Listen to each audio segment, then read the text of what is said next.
Nous allons lire dans Hébreux 12, le verset 15.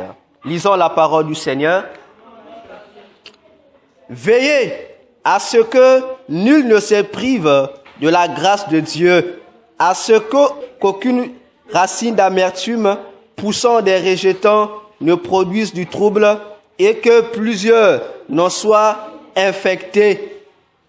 Amen. Cette parole écrite par l'apôtre Paul exhorte les chrétiens qu'on nomme ici les Hébreux, c'est-à-dire des chrétiens qui étaient purement des Juifs. Il exhorte ces chrétiens à veiller à ce que personne ne soit privé de la grâce de Dieu. Nous le savons très bien que, comme nous avons l'habitude de le dire, que si nous vivons, c'est la grâce de Dieu. Si nous existons, c'est la grâce de Dieu. Mais la grâce de Dieu est scindée en plusieurs dimensions. Le païen qui s'est réveillé ce matin bénéficie de la grâce de Dieu. Le croyant également qui s'est réveillé ce matin bénéficie de la grâce de Dieu. Mais s'il nous faut veiller, ça veut dire que l'apôtre Paul interpelle les enfants de Dieu que nous sommes et nous invite également à une responsabilité lourde.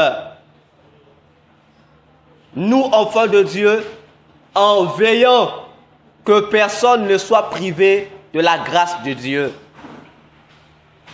Surtout qu'ici, qu'il s'agit des enfants de Dieu, nous comprenons automatiquement que cette affaire de veiller concerne le rassemblement des enfants de Dieu.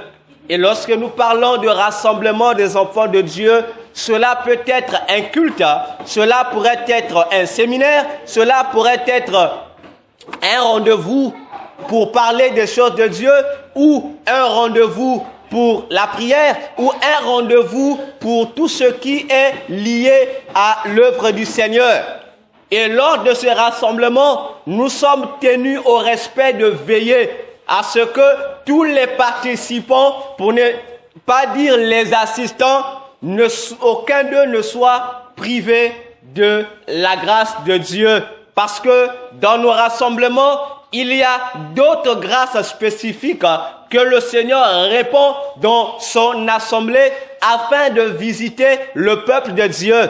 Et surtout pour nous ce matin, que nous sommes là pour une réunion, pour un rassemblement de gloire, pour célébrer le nom de l'Éternel, il y a des grâces spécifiques qui seront déversées sur l'assemblée de Dieu au travers des différentes étapes que nous allons aborder et au travers des différentes attentes ou les différents besoins que un frère ou une sœur en ce lieu pourra avoir au milieu de nous.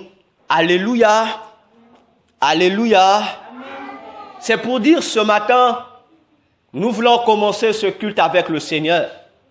Toi qui seras là, assis sur ta chaise, ou toi qui seras là, debout à ton poste, en tant que servante, en tant que serviteur, tu as une responsabilité, d'une part, de veiller à ce que celui qui est à côté de toi ou celle qui est à tes côtés ne puisse être privé de la grâce du Seigneur. D'autre part, à veiller également sur toi-même, que tu ne sois pas également toi-même privé de la grâce du Seigneur. Parce que ce matin, si nous ou ceux qui seront autour de nous, à côté de nous, sont privés de la grâce de Dieu, ça veut dire qu'ils passeront un culte en vain.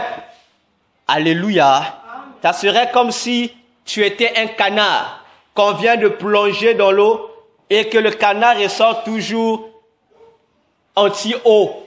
Contrairement aux autres animaux, si tu mets dans l'eau, dès que l'animal ressort, tu verras sur l'animal les effets de l'eau. Mais le canard, une fois qu'il est plongé dans l'eau, le premier désir qui vient dans son cœur, c'est de quitter de l'eau. Et lorsqu'il ressort, il remue son corps de telle sorte que l'eau qu'il a reçue soit refoulée, soit rejetée. Et ce matin également, si tu ne veux pas être le canard, c'est à toi de prendre une disposition qui convienne au Seigneur, afin que lorsqu'il déversera, comme le dit le Psaume 133, sa puissance, sa bénédiction sur l'assemblée de Dieu, que toi tu ne sois pas mis à l'écart.